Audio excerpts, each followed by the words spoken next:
এমপিরা সব কোথায় গেল, মন্ত্রীরা সব কোথায় গেল, কোথায় কাদের কাকা?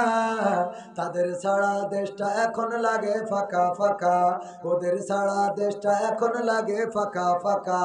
আইন মন্ত্রী আটকে গেল আইনেরই ফাঁকে, দাড়ি ছাড়া দরবেশের ভণ্ড ভণ্ড লাগে। আইন মন্ত্রী আটকে গেল আইনেরই ফাঁকে, দাড়ি ছাড়া দরবেশের ভণ্ড ভণ্ড লাগে। শুনছি কত নেতা নেত্রী খাইতেছে ভাই ডান্ডা, বিচারপতি কালামানিকের ফাটিয়েছে আন্ডা। পলকেরও ঝলক গেল, পলকেরও ঝলক গেল থামিয়ে নেটের চাকা। তাদের ছাড়া দেশটা এখন লাগে ফাঁকা ফাঁকা, ওদের ছাড়া দেশটা এখন লাগে ফাঁকা ফাঁকা। কই গেল সেই সংসদেতে মমতাজের গান, কোথায় গেল হযরত বলা শামীম ওসমান? কই গেল সেই সংসদেতে মমতাজের গান, কোথায় গেল হযরত বলা শামীম ওসমান? ইনু মেনন্দি ফুলমনি আছে কারাগারে, বাপ করিলেও পাপ কখনো ছাড়ে কি আর তারে?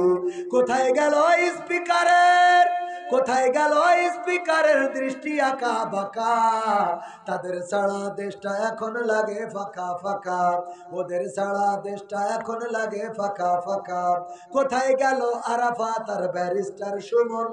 কথা বলার সময় তারা করেনি ওজন।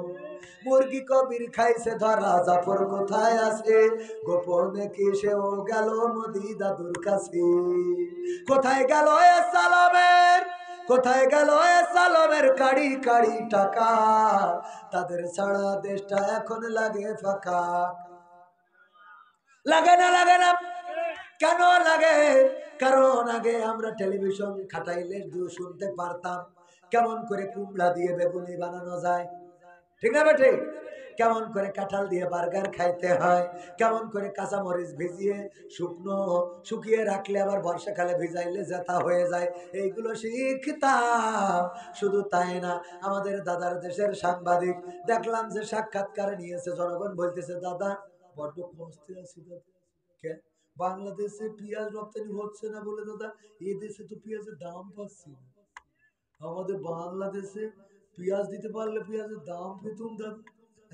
আমি বললাম আমাদের পেঁয়াজ লাগবে না, কারণ আমাদের নেত্রী পেঁয়াজ ছাড়া রান্না শিখায়, তারপর ওই পারে গেছে, ঠিক না বেঠে? পেঁয়াজ ছাড়া রান্নায় আমরা আজানি রে। সুতরাং তোমাদের ওই পেঁয়াজ আমাদের আর দরকার নাই। তোমরা যদি গরু না দাও তাও আপত্তি নাই, কারণ আমরা কাঁঠাল দিয়ে গোশত বানাই, ঠিক না বেঠে? এরপরে যদি তোমরা আমাদের ওই যে সৌদি আরব যদি বলে খুরমা দেব না, রোজার মাস আমি বলি আমরাও খাবো না, কারণ আমরা ইফতার খোলার জন্য পেয়ারা আর বড়ই দিয়ে ইফতার খুলতে পারি না, পারি না। সব শিখা আছে না নাই? শুধু তাই না, আমার আব্দুল সালাম সাহেবের স্ত্রী বললো যে একটা ফোন কিনে দাও, স্ক্রিন টাচ ফোন, আমি যেন কবির বিন আমাদের এই হ্যালো দেখতে পারি। উনি কিনে দিয়েছে, যেদিন কিনে দিয়েছে ওই দিন টেলিভিশনে দেখে ওবায়দুল কাদের কাকা বলতেছে এই মোবাইল কে দিয়েছে? শেখ হাসিনা দিয়েছে। বাড়ি গেলি বলছে নাও তোমার ফোন নিয়ে যাও। কেন? তারপরে তোমার শেখ হাসিনা তিরানের ফোন আমি চালাবো, ঠিক না ভাই? ঠিক।